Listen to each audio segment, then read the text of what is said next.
Hey everybody, Tanner Banana here. Hey Bernie, how's it going? All right, let's do this.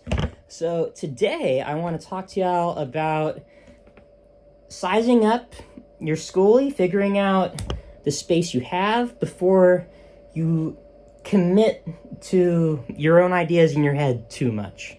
And I'm just going to use a simple example, which is clothes. Because if you recall back to the very first video I did in the series, episode 0, you'll have noticed that at the time, pretty much all that I had furnished were clothes, nothing else, and there was a reason for that. And the reason was, well, let me just go ahead and demonstrate. All right, it is very, very, very late at night. We're extremely early in the morning, depending on your perspective. So I have a light on, and as we recall, I don't have a battery in this bus yet, so I'm connected to shore power, so I've got to move this light over here because the overhead lights don't work. All right, I think that should be enough light. Beautiful. All right, and now we are in the bomb-ass hallway, and where the clothes are. And so when I first got this schoolie, in my mind's eye, I had pictured, okay, I'm gonna have 2 weeks worth of clothes. That's it. Donate the rest. And, but I believed that 2 weeks worth of clothes would take up this space. I believed it would take up this space. I believed it would take up this space, this space, this space, and maybe not this space. And if you remember from that very first video I did, all my clothes actually fit into half of this space. All this and this, boom, done, clothes action. And that is all I need. And that freed up this for dry food. Got some silverware, some plates, some emergency supplies, and then, oh no! Whatever it's called down. Lamp down. Can't believe I forgot the word lamp there for a moment. Sorry, lamp. All right, and then that space is totally empty, so I've still got some space to fill. But anyway, originally I had thought that my food storage would be in the dining room table seating area. You know that the seats lift up and they're stored underneath there. And I thought that I would have to put my dry food in my seats, basically. And it was a pleasant surprise that I didn't have to.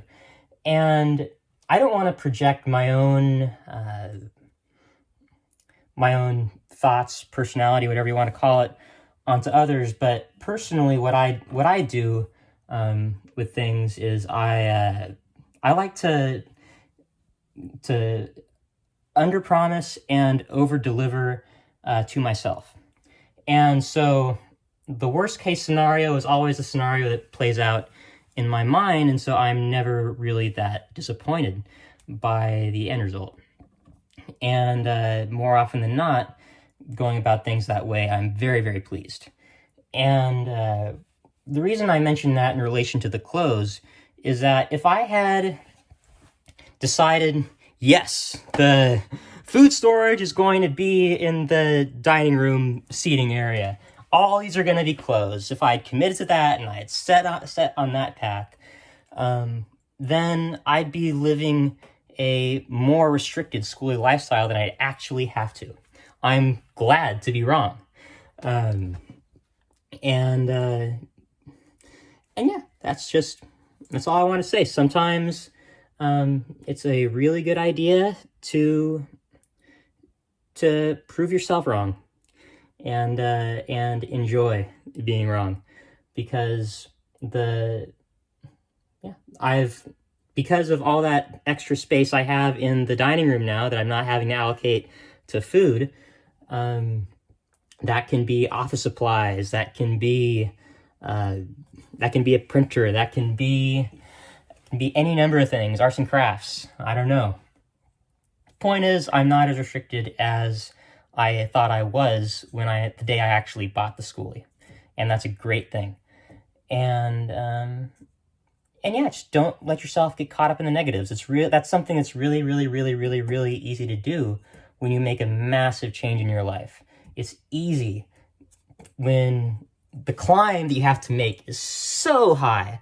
It's easy to focus on the negatives, and it's easy to get down on yourself when you really don't have to be. And that's all I want to say. Short video. Hope you enjoyed it, and I will see y'all later. Peace.